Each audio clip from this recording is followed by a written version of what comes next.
শয়তান ভিতরে ঢুকবে, ঢোকা পর তোমার উস্কাইবে কি, এই মনে মনে বলবেন আসমানকে কে সৃষ্টি করেছেন? তো আল্লাহ। জমিনকে কে সৃষ্টি করেছেন? আল্লাহ। আমাকে কে করেছেন? তারা আল্লাহ।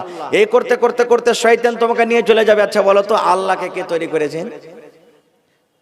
আল্লাহ রাসূল বলেছেন উম্মত রে, যখন তোমাকে এরকম ভাবে শয়তান তোমাকে উস্কাবে, তোমার মাথাতে এরকম প্রশ্ন আসবে, ফাস্তাইজ বিল্লাহ, তুমি বাম দিকে মুখ খানা করে আউযু বিল্লাহি মিনাশ শাইতানির রাজিম পড়ে তুমি বাম দিকে 3 বার থুতু করে দাও। এটা হলো তার মন্ত্র শয়তান দূর করার। এবার বলবেন কেমন করে আল্লাহর প্রতি ঈমান আনতে হবে? উদাহরণ অনেক আছে, একটা উদাহরণ দেব। বেলালকে একদিন ডাকছে ওর মালিক আর বলছে, বেলাল তুমি নাকি মুসলমান হয়েছো, তুমি নাকি ইসলাম ধর্ম কবুল করেছো, আরে মুহাম্মাদের ছেলে মুহাম্মদ, আব্দুল্লাহর ছেলে মুহাম্মাদের প্রতি তুমি ঈমান এনেছো নাকি? বেলাল বলছেন, জি হুজুর আমি মুসলমান হয়েছি। জি মালিক আমি মুসলমান হয়েছি।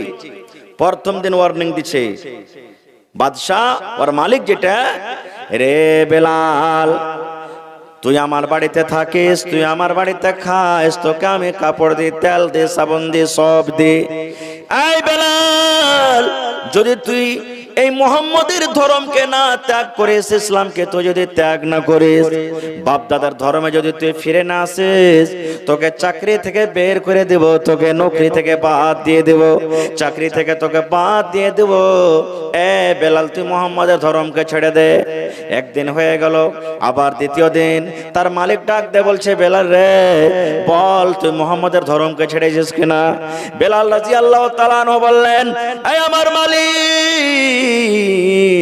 আমি মুহাম্মদের ধর্মকে ত্যাগ করতে পারবো না, মুহাম্মদের ধর্মকে ছাড়তে পারবো না। আমি কালিমা লা ইলাহা ইল্লাল্লাহ পড়ে মুসলমান হয়েছি, আমি এক বলে আল্লাহকে বিশ্বাস করেছি, আল্লাহ হলেন এক, আমি আল্লাহকে কোনোদিন ছাড়তে পারবো না। যখন এর কথা বললাম, এরে আমার বিক্রমপুর গ্রামের মায়েরা, খালারা, ভাইরা শুনে নেন। ওরে আল্লাহ তার মালিক অর্ডার দিয়ে দিল গ্রামের লোকেরাকে, রে গ্রামের লোকেরা, ছোট ছোট 8 বছর 10 বছরকার ছোট ছোট মাসুম বাচ্চাকে বলা হলো, এই বেলাল মুহাম্মাদের ধর্ম ছাড়ে না, এই বেলালের হাতে পায়ে দড়ি বাঁধো তোমরা রে, আর দড়ি পেন্দে তোমরা কি করো, গ্রামে গ্রামে গ্রামে তোমার টেনে নিয়ে বেড়াও। আমরা জানি দেখেছি যখন একটা কুকুরকে মারা হয়, ওরে সুবহানাল্লাহ, কুকুরের হাতে পায়ে দড়ি বেঁধে ছেলেরা গ্রামে গ্রামে টেনে নিয়ে বেড়ায়। এই মতো হযরত বেলাল রাদিয়াল্লাহু তাআলা ওর পায়ে হাতে দড়ি বেঁধে গ্রামে গ্রামে টানা হয়। এই করে 1 ঘন্টা 2 ঘন্টা 5 ঘন্টা টানতে টানতে টানতে আবার বাড়িতে নিয়ে আসা হলো। ওরে সুবহানাল্লাহ, গায়ের সমস্ত ছাল মাল উঠে গেল, দাও দাও করে রক্ত বইছে। এবার মালিক তাকে বলছে, বেলাল রে এখনো আজাদ করে দেওয়া হবে, ছেড়ে দেওয়া হবে। বেলাল তুমি মুহাম্মাদের ধর্মকে তুমি ত্যাগ করে দাও, আল্লাহর প্রতি ঈমান এনেছো, ছেড়ে দাও। আমাদের মাবুদ লাত উজ্জা যেগুলো আছে সেগুলোকে তুমি আল্লাহ মানো, ভগবান বানো। এবার বেলাল বললেন, এই মালিক আমার জীবন যদি চলে যায়, আমি আল্লাহকে ত্যাগ করতে পারবো না, আমি মুহাম্মাদের ধর্মকে ছাড়তে পারবো না। ওরে সুবহানাল্লাহ, এবার বেলালকে গরমের টাইম, গরমের সময়, দুপুরের সময়, বেলা 1টা 2টার সময়, ওই সময়তে রোদ গরম খুব হয়। এবার বেলালকে গা থেকে জামা কাপড় খুলে দেওয়া হলো। এবার বেলালকে পাথরের উপরে, গরম পাথরের উপরে শুইয়ে দেওয়া হলো। উপর থেকে একটা খুব বড় ধরনের পাথর বুকে চাপিয়ে দেওয়া হলো। এবার বাদশা বলছে, বেলাল রে এখনো বল বল, যদি তুই মুহাম্মাদের ধর্মকে ছেড়ে দিস, তুই ইসলাম ধর্মকে ছেড়ে দিস, এখনো তোকে আজাদ করে দেওয়া হবে, ছেড়ে দেওয়া হবে। যদি না ছাড়িস রে বেলাল, এরকম করে শাস্তি দিতে দিতে দিতে দিতে তোর জীবনটাকে শেষ করে দেব।